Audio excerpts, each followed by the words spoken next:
O seguinte, o Mar Vermelho está fechado para navegação. E o Mar Vermelho está fechado para navegação porque os ataques que partem do Iêmen são muito importantes.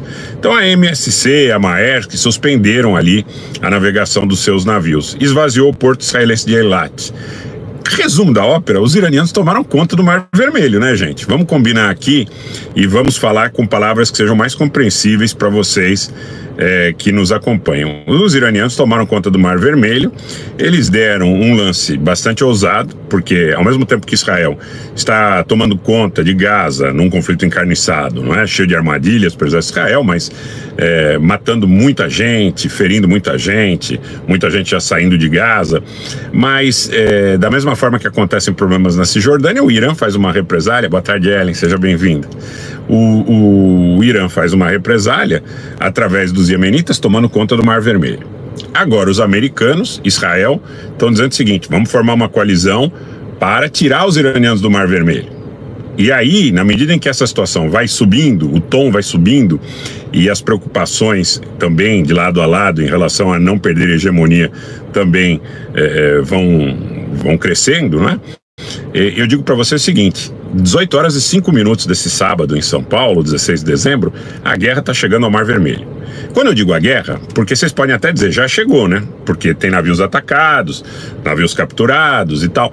Não, mas ainda são conflitos de baixa intensidade, escaramuças, incidentes, né? Por mais que esses mapinhas que circulam hoje pelas redes mostrem múltiplos ataques a embarcações e as grandes companhias saiam daí, não é? Do Mar Vermelho. Mas se você transferir grandes contingentes de forças navais desta aliança, que é uma aliança praticamente, claramente contra o Irã nesse momento no Oriente Médio, né? Que afeta muito a vida dos palestinos, não tenha dúvida, mas certamente vai ter reação dos iranianos. Os iranianos não vão entender a perda potencial do acesso ao Mar Vermelho, porque aí, gente, começa a complicar. Aí tem interesse da China no Porto Sudão, aí tem interesse dos iranianos em relação ao famoso chamado chifre africano, aí tem interesses que são relativos também ao controle das entradas e saídas do próprio Golfo Pérsico, Estreito de Hormuz, Oceano Índico, quer dizer, está tudo muito ligado. Eles não vão querer uma grande frota de uma coalizão anti-iraniana tomando conta dos mares ali, porque seria uma forma, a longo prazo, de instituir um controle que seria potencialmente, em algum momento, até um embargo potencial à questão da navegação iraniana. Então, a guerra está chegando ao Mar Vermelho, tá?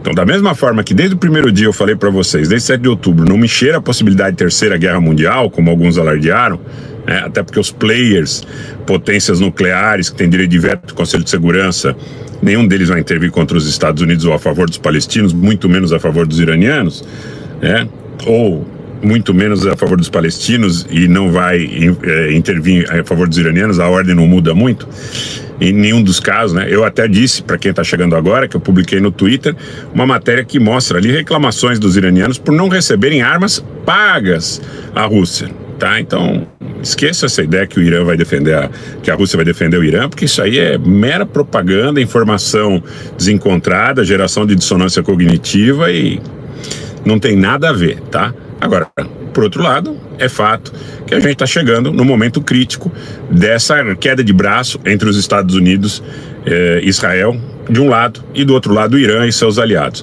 A gente está chegando no momento crítico, a guerra está chegando ao Mar Vermelho, tá? E a guerra no Mar Vermelho, o controle dos portos africanos ali do chifre da África, tem muito a ver com a questão do Egito, tem muito a ver com a questão do Sudão, da Etiópia, da Eritreia, tem muito a ver com a questão da aproximação que os chineses patrocinaram entre iranianos e sauditas, Emirados Árabes Unidos, a reinserção da Síria na Liga Árabe, né? O que o grupo que está ao lado de Israel quer nesse momento é que essas alianças que os chineses construíram sejam desmontadas.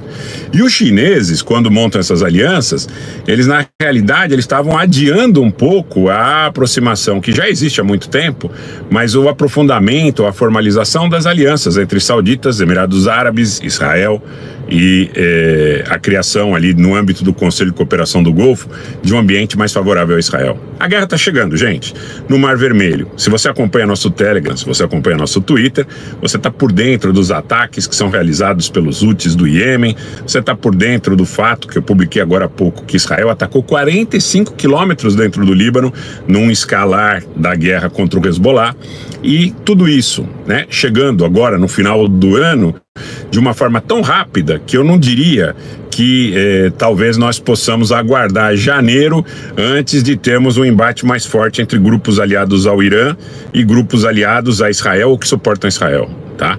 Eu vejo que as coisas estão chegando num ponto muito perigoso.